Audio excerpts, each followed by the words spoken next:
Y'all, we're back on the AFS Health and Care podcast with someone I've known for quite a long time. Yeah. This is almost a decade. Yes. We're going on Yes. here.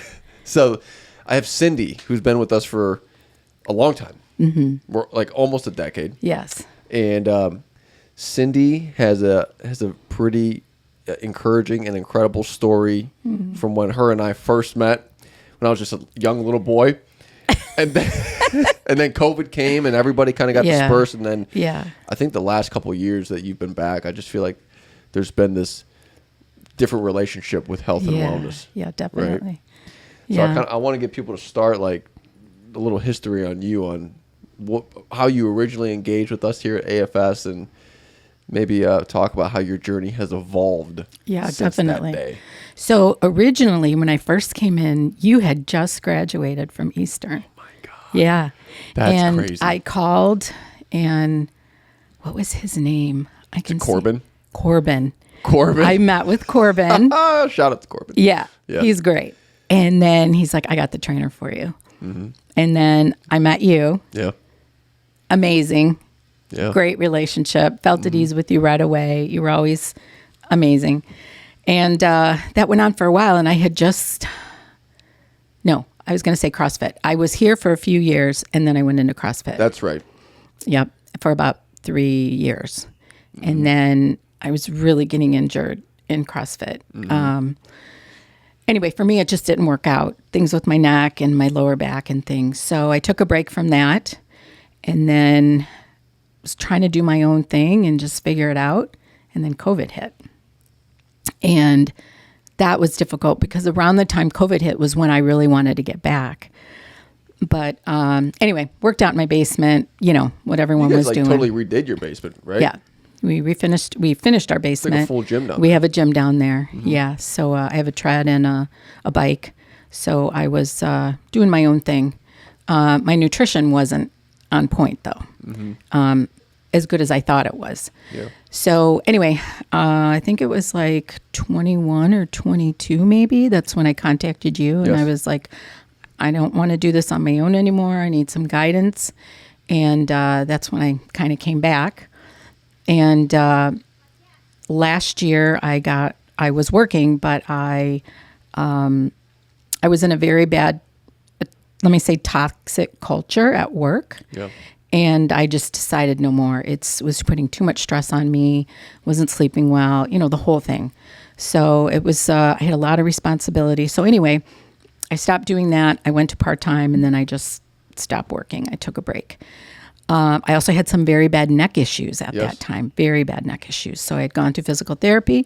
Once I got through physical therapy, I had time, and I said, I'm coming back. I mean, I'd already joined again, but I wasn't working out as regularly because of my neck and because of work and stuff. So once those were out of the way, I just said, I'm doing this. I'm going to go in. I wasn't feeling well. Aside from my neck, it was just, I didn't feel right. And I really worked out from about high school on. I really had always been active. So I knew how I felt when I felt good, and I wasn't feeling well. I wasn't feeling right. And I knew I was older, but I kept thinking, there's got to be something else. There's got to be more. It can't just be my age. Yeah. It's got to be movement. It's got to be getting back to what I used to do. I do things a little bit differently now as far as workouts. But anyway, came back, and I wanted to train with Adam. And so Adam and I started in August of last year for my first session. Mm-hmm. It went to December, and we did my assessment in December. It was amazing. I was so happy. I was feeling so good, so strong. And then I decided to do one more because I feel like I need one more session just to get me a little more where I want to be. Mm-hmm. And then I'll probably start doing 3 strength sessions, strength solutions classes a week. Yeah, I've noticed a little bit of a shift in how you've approached exercise and health and wellness from day one when I was a pup out of college. It was like 23 or 24 or something like that, to now. Yeah. And it's very interesting. It's like this more anabolic relationship with exercise. Yesterday you said this is my medicine. Yes. What is that? Say more about that. Exercise has always been that way for me, that it clears my mind. I feel better about things after I've worked out. You know, it really affects my mood. And I was telling Adam during one of our sessions, I said, because he was praising me, which I love. He's an amazing coach, and he knows how to push me, and just enough. He just knows me, and I love it. So shout out to Adam. Yeah. Even though he said not to do that, I'm doing it. It is medicine because it affects me mentally, physically, physiologically. I mean, in all the ways. When you combine the strength, and I'm doing more strength now than before I was doing a lot of cardio, and now it's just really strength. Yeah. I will do some cardio as far as walking or steady state cardio on an incline on the tread. I'll do that for about 20 minutes. And honestly, that's really all I need a couple times a week. I walk a lot. But anyway, it being medicine, it affects me so much positively that I really feel like it's medicine. Like if I don't continue with that, my body feels it from my brain throughout my body. It just, I feel it. Then I'm not as positive. I'm not as, my outlook isn't as good. I might feel a little down. And the energy I get from working out, and especially through strength, it's so powerful. When I hit a number on my strength that I hadn't expected, that adrenaline is like no other for me. Yeah. Yeah. But your relationship with exercise has developed into something that's more constructive versus something that I have to do to Exactly. be like a thing that's depleting me. Yep. Like I'm trying to find the right words. But you also mentioned that there was a point in life a handful of years ago where you were feeling depleted in this toxic culture and with work, and the exercise piece maybe wasn't working the way you wanted it to. Right. These aches and pains. What was missing from that phase that maybe you have now, or you're moving towards now? I would say probably my attitude. The attitude in the sense of, I took on too much at work. I was a manager running an office, so I had a lot of responsibility, a lot. I remember. Yeah. And I look back and I think, I could have cut back in some ways. And I think I kind of had an all or nothing approach back then. And if I couldn't do my workouts the way I wanted them to, they're just not going to work for me. Let's say I was scheduled to come in 3 times and I only came in twice. Then I would just kind of give up and go, I can't do it. It's not working for me. I see. Because I had the stress also from work. So I also prioritize differently then than I do now. So My workouts, all or nothing kind of and mentality. my which I'm still into this. I'm 100% in what I'm doing. But the thing is that my mentality has changed in the sense that I don't have to work out 4 or 5 days a week. I don't have to. I don't have to push myself like that the way I used to. I really only come in here for 2 strength classes and Adam. So it's 3 days a week. And the results I have seen are so much better than when I was training 4 or 5 days a week. And that's because my mentality has slowed down a little bit in the sense that I say, do what you can do. Give it your all when you're in there. Let everything else fall into place. My nutrition is so on point now because I have the time more to be cognizant of it.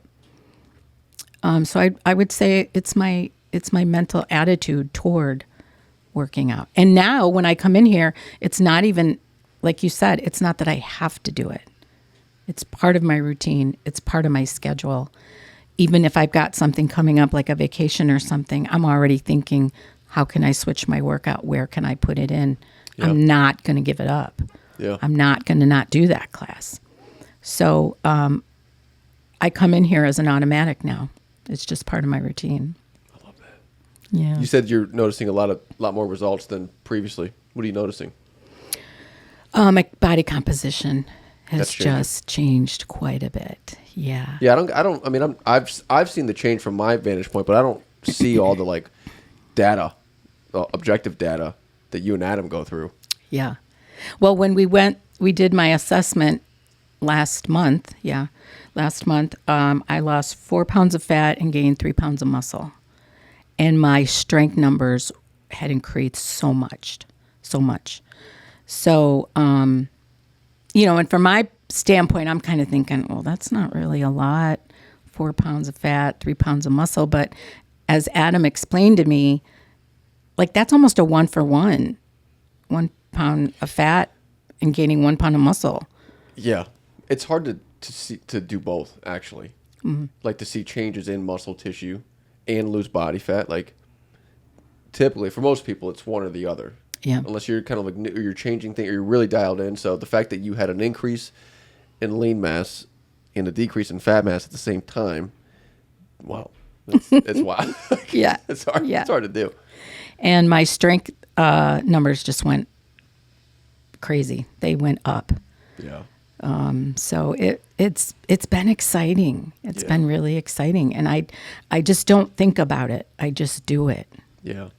And I think that's helpful. Yeah. No, it's cool to see. This is what I reflect on, and you can fill the gaps in here. Back in the day when you first started, and a lot of people, the approach and the intention was to use exercise as a means to change body composition more than anything, and weight loss and losing fat. Mm-hmm. And there's nothing wrong with that. Right. But when you attach that vehicle solely to that goal, it's a losing battle, and it becomes discouraged. And we don't look at the other lifestyle factors that are going on, like stress and stage of life that you're in, and relationships and food. Yes. All of that needs to be like looked at like you're looking at now. Yep. And I think a lot of people, they get so frustrated when they're in that mode and you're attaching exercise to an outcome like that, which it kind of impacts, but it more impacts what you're feeling now, which is like this empowerment and strength and function and mental health.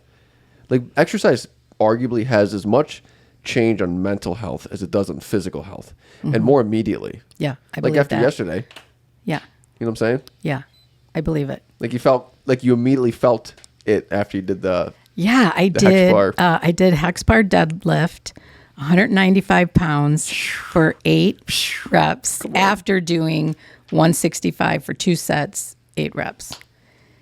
I mean, that's an adult that you're picking up 8 times. You know what? John said that to me because I hit 200 in December. Yeah. He goes, "You can pick me up." Yeah. Right? Good to know. Yeah, right. It Oh, goes God down. forbid. Yeah. Yeah. But yes, the empowerment is the word. The You can see that. empowerment.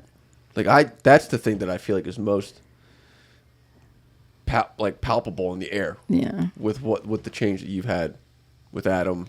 Yeah. And just everything, like with life, like getting out of that workplace. Yeah. Like that stress, it adds a layer of just Yes. mud to you. And I stayed in it for years thinking, we're going to push through it. I don't give up easily. We're going to push through it. We're going to get through it. And after a while, I was like, this really isn't worth it anymore. I'm not eating right. I'm not sleeping right. A job shouldn't affect me like that. Yeah. There's ups and downs, but making that decision, and I'm fortunate. I feel very grateful that I can do that. But it just wasn't worth it to me anymore. It just wasn't worth it. And that's a big component, I think, of when you're trying to make a change. Like you said, there's other things involved in your life that you kind of got to weed out or change or, modify how you're doing things so that you can get to where you want to be. And it's not easy. Yeah. But this whole thing has been great. Yeah. It's just been great. I feel so powerful, so strong. Like even mentally when I walk, I'm like, man, I feel strong. It's stupid, but I just feel like in my body, I just feel so empowered and strong and healthy. Mm-hmm. Yeah. How is this feeling showed up in like other aspects of your life, like with your kids and John, relationships? Yeah. I mean, I will say that I think because of how I feel, I just have a clear mind. So let's say things that come up, I can handle them more easily than I might not have before.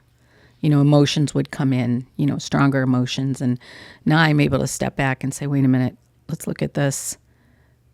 What do I need to feel? What should I be feeling? Do I need to progress with this? Can I let it go? And so that's why I think that, not only the strength and the powerfulness that I feel, but the mental thing is really big for me, that it's helped me just slow down a little bit. Yeah. Slow down in some ways and ramp up in others. Oh, yeah. So, yeah, it's just a great feeling. Mm-hmm.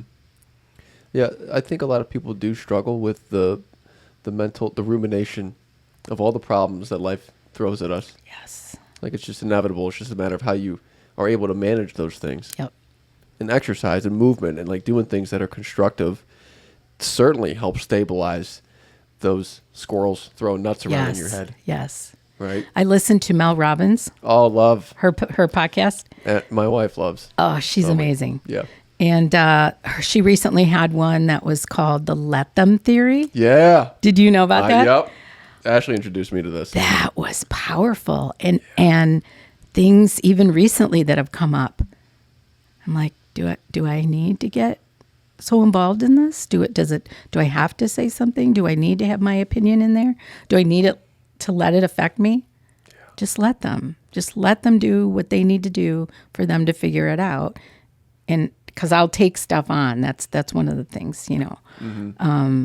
And so her let them theory is amazing. Can you expand on that just a little bit? These people that might be watching or listening might not know too much about that concept. About the let them theory? The let them, yeah. So initially when she talks about it, she was at her son's high school prom, and she went with them to take pictures and everything, and it was raining. And so Mel just said, do you guys have somewhere you're going to go for reservations? No, we don't have any reservations. And she's thinking, what the heck? You don't have reservations? This is your prom. You don't have reservations. She's like, well, what are you guys going to do? Oh, we're going to go to this taco place. It's small, but we're all just going to fit in there. And there's like 12 of them. And you can only maybe seat 6. It's really small. She's like, no, I can make reservations for you. Let me go ahead and let me do this, and that. Her daughter says, Mom, if they want to go to this taco place that's really small, let them go. Let them go. What? It's not your prom. It's their prom. And so it really hit her that she was like, I get it from a mom's perspective. You want to help out. Yep. You didn't make reservations? I'm on it. I'll take care of it. Where you want to go? I'll do it. I'll call right now. I'll get you in, blah, blah, blah. But the other part is, let them do what they want. Was it anything bad? No. Are some of them are they going to be cramped, maybe sitting on each other's laps?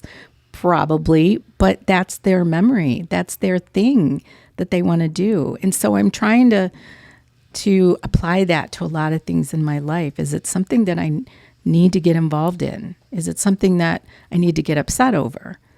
If they want to do that, let them. It isn't maybe something necessarily I would do, but it's not my call. It's their call. It's their position to do what they want to do. Yeah. So that has, just listening to that one podcast for 45 minutes, she puts things into perspective so well. Mel does so well.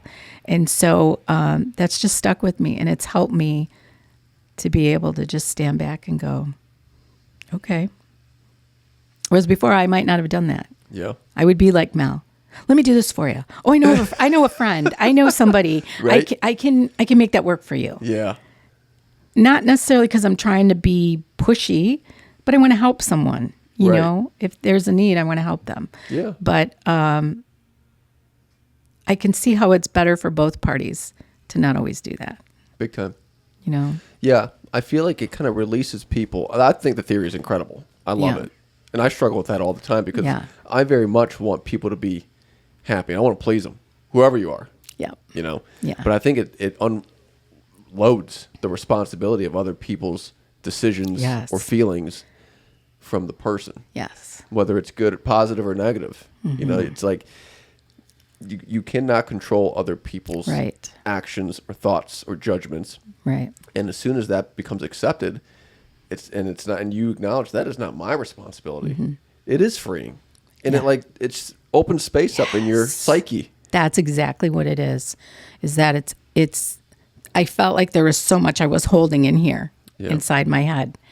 And once that let them theory came about and I listened to it, I thought, you're right, it is freedom. It's freedom to not only let them do what they want, but to let you have the space in your mind to free up, and then you can expand in other ways and think of other things. You don't crowd yourself so much mentally. For me, that's the way it worked. Big time. There's also, I forget the psychologist that cited this finding of depressive symptoms rumination being a sign of depression. Yeah. And if people are ruminating on certain things in their mind, it makes the problem grow. It expands the issue. Yes. Which is, it's not so easy to say, just stop ruminating. You actually have to take some action. You do. To change your physiology so that you have the capacity to stop doing that stuff. And this is where I think movement and exercise is so powerful as a mental health contributor. Because if you go and do a 30-minute routine or 45-minute routine that gets your heart rate up and you have physical exertion, you have just now changed your chemistry in your body to be more optimistic and positive to handle these things. And that's where I feel like if we can get more people to attach the why behind their routine to that versus the long-term outcome goal of losing weight or doing this competition, that's when this thing sticks. Right. And it's been more so of me just know I'm going to reach my goal at some point, but not ruminating on, okay, what did I eat yesterday? I mean, I am careful with my nutrition, but I'm not to the point where it's always on my mind. And I was tracking macros before, and I had to stop doing that because, and it's good. It serves its purpose, and I know people do it, and it's great. But I did it for like 4 or 5 months, and then I just couldn't do it anymore because for me, it was too heavy mentally for me to not only work out, to, not only be aware of my classes and my PT, but also with my food. It was just too much mentally for me to track. So what I started doing is I just try to eat whole foods. I don't snack as much because I eat really nutrient dense protein when I eat, so it fills me up longer. So I don't really snack as much, and I intermittent fast. So after 7 o'clock-ish, I don't eat till the next morning, and that's helped me.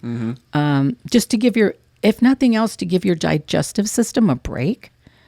And so there's days where I eat things that aren't ideal, but I forgive myself for that because I'm human and it's okay. Whereas before I would literally beat myself up and then ruminate over it. And then the next day I got to work out even harder. Yeah. And there's this whole thing of just letting myself be and following what I need to follow. I've been doing it long enough that I know what I need to do. I think everybody knows what you need to do. Right. It's just trying to make that effort, but definitely exercise and movement has helped my mind to open up and be able to do things more freely. Yeah. So I don't really track, but I concentrate on, protein, fats, and carbs. And I try to eat a lot of protein, fats and carbs too, but I'm not afraid of fats and carbs either.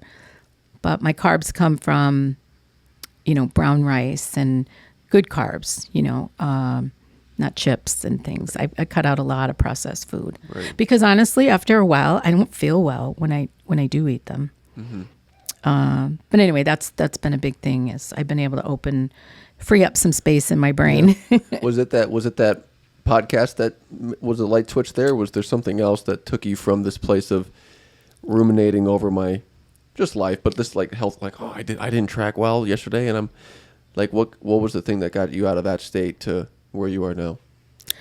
I follow some people on Instagram, and I follow a program that they stress progress over perfection, and they talk all the time about, so you mess up one day, who cares? Really, in the grand scheme of things, who cares? Mm-hmm. What's important is that you get back on track. You don't make that one day into 5 days. Yep. Even a couple days isn't going to kill you, really. I mean, we all, resort to some comfort foods that we like to make us feel better. But it's been that motto of progress over perfection. And I've always been the type of person that I'm going to go all out when I do something, and I'm going to do it the way I need to do it and focus. And I've learned to, I still have that drive, but I've learned to forgive myself a little bit and let myself just be a person and not like a robot that I have to do these things. I have to. And once I stopped doing that and listening to progress over perfection and don't beat yourself up over one day of meals or a couple of days of meals, or you went out for pizza on Friday night and had birthday cake for somebody's party. I mean, in the grand scheme of things, that's really not going to hurt you, personally for me. So it's just been that mantra, progress over perfection, that I've really now understand, and it's taken so much weight off of me mentally, to think that progress over perfection, and just keep going. That was my main thing in this whole thing, was just keep going, be consistent, show up for your workouts, stay good on your nutrition, walk, stretch. I've been stretching a lot lately after my classes here. Good for you. Wow. Actually, yes, you're right. I've seen it. That has helped so much in my soreness. Yeah. And it's not long, maybe 15 minutes at the most. But I do stretches, and that's been very, very helpful. Great. Yeah, you're focusing on the process versus the end outcome. Exactly. Which is way more fulfilling. It keeps you grounded to the present and what you have control over. You have more control over go do X 3 times a week versus run the marathon. Yeah. You might get injured. Yeah. But you have complete control over doing the process. Right. Yeah. Yeah. I think that's powerful. That's been a big shift for me. Big time. There are a lot of people that are not in that place and want to get into that place. Yeah. Like there's people that are, they value health and they want to move into a more, fitter, better version of themselves, or a former version that they remember. Yes. But they just don't feel comfortable taking that next step. Yeah. If that person's sitting right here, what would you say to them? I love that. So for me, I would say baby steps. I started reading Atomic Habits. Oh, yeah. I don't know. James Are Clear. you yeah. Oh, yeah. And that book is all about tiny steps. So let's say there's something at work and you're taking on a lot. I would say take a tiny step and say, I can do this, but that part's not going to work. Or in here, maybe they're pushing themselves to do 5 classes a week. Maybe cut down to 4 and be more effective in your 4 workouts. Or, every situation's different, but I would say baby steps, and don't think of an immediate goal. Think long-term, and try to think that you're going to get there. If it takes 2 months, if it takes 3 months, if it takes 2 weeks, you're going to get there. If that's what your drive is and you're mentally set for that, baby steps to get there. Yeah. That's been a little bit hard for me starting in the personal training, is that I didn't see results as fast as I wanted. Mm-hmm. They came, for sure they came when they're supposed to, but that's also been for me that I have to slow down and say, you're doing the work, you're putting the nutrition in, you're walking, you're showing up, you're consistent, just let it happen. Mm-hmm. And that's the part that I've had to try to be more patient about. And I'm glad I have, because the results are there. I'm seeing them. I'm living them. They're there. You just gotta. So baby steps, and be patient with yourself and the process is what I would say. Well said. I also think one Thanks. thing too that you've done that people can glean from is this the self-compassion component. Like it went from acceptance of what I'm able to do, and acceptance of what maybe I wanted to do, but it didn't work out this week. Right. And having that be, you have more grace for yourself. Yes. Which sets you up for success moving forward. Yes. And to be honest, like, people got a lot of pressure, but women have a lot of pressure in them, especially with where your kids are grown. Yes. And we can do a whole other segment on how incredible your children are. Thank and you. you give some parenting advice on these human beings that are going to take over the world. But they're Thanks. grown, but they still need they're young adults. Yeah. And there's a lot of responsibility there too. Mm-hmm. You and John, for guys, this is Kelly or John Kelly, Cindy's husband. We've been saying John without acknowledging him. But you have to be a wife. You have to be a mom. Yeah. Aging parents. Yes. That's another yes, obstacle absolutely. for a lot of people that are kind of in that state. Yes. It's a lot. Yeah.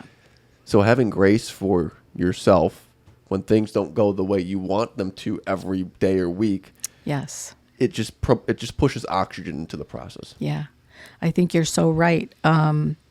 Women in particular, I think we take on a lot more than we should, but we also do it out of compassion. We also do it out of caring. And not that men don't. It's just, I think we get the brunt of everything, more responsibility of, the kids and organizing and everything that goes with it, which is not necessarily a bad thing, but for women in particular, especially as you start to get older and, things change as you get older physically. And I'm talking about perimenopause and menopause. Your body isn't the same and it doesn't necessarily react the way it used to when I would do things 5 years ago or see quicker results.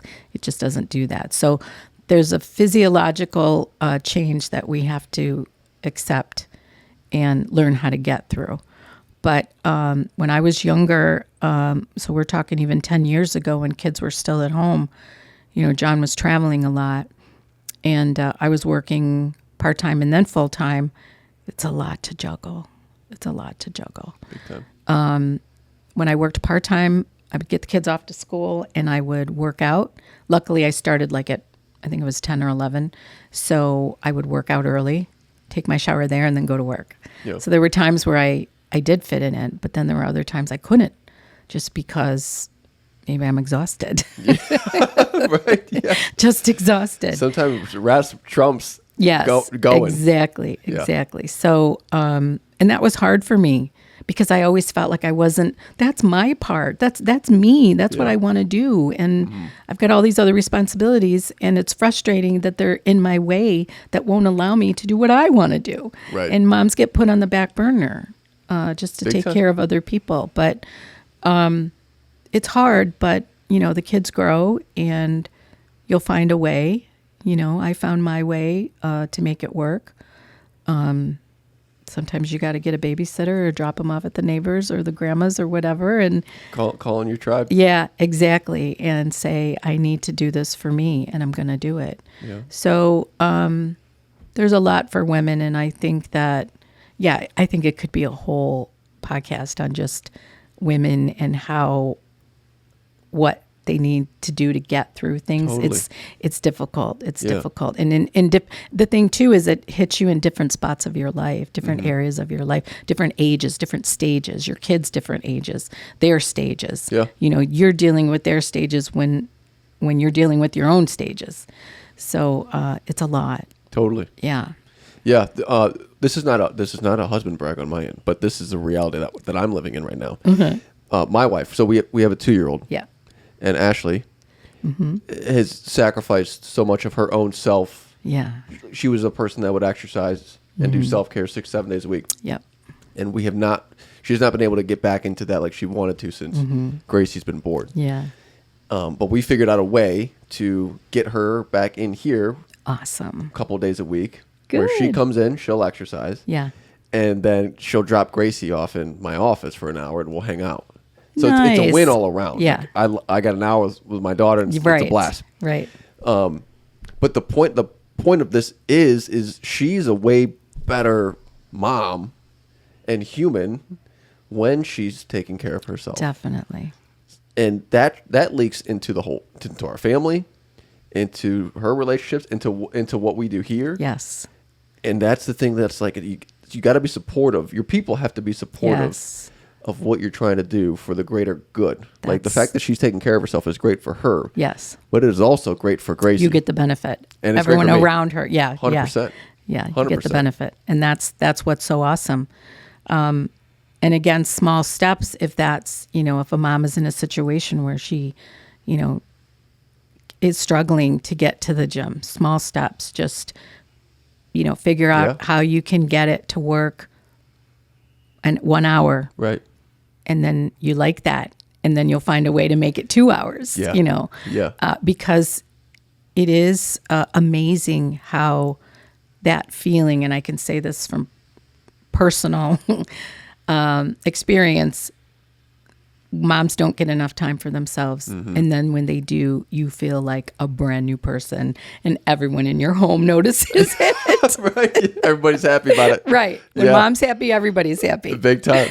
Big time. No, Cyndi, here's the thing. This is you sharing your story and how health has impacted and transformed your life is way more valuable to help people than our younger team of trainers coming on to the show and saying, hey, here's how this helps people. Right. It's just different. Yeah. It's totally different because the people that are watching this, their experience is more proximal to your experience, and they can relate more, and they could see, oh, I'm in a similar state, or I was in a similar state that she was in. Right. This makes so much sense versus the 20-year-old. Right. Who the relatability is impaired a little bit. Right. So thank you for sharing You're welcome. and coming on.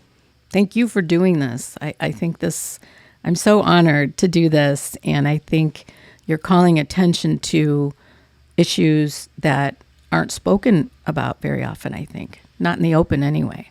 Yeah. Not open discussions. And I think that's important to focus on what's going on in your life, what's preventing you for your goals, what's preventing you to get where you want to be.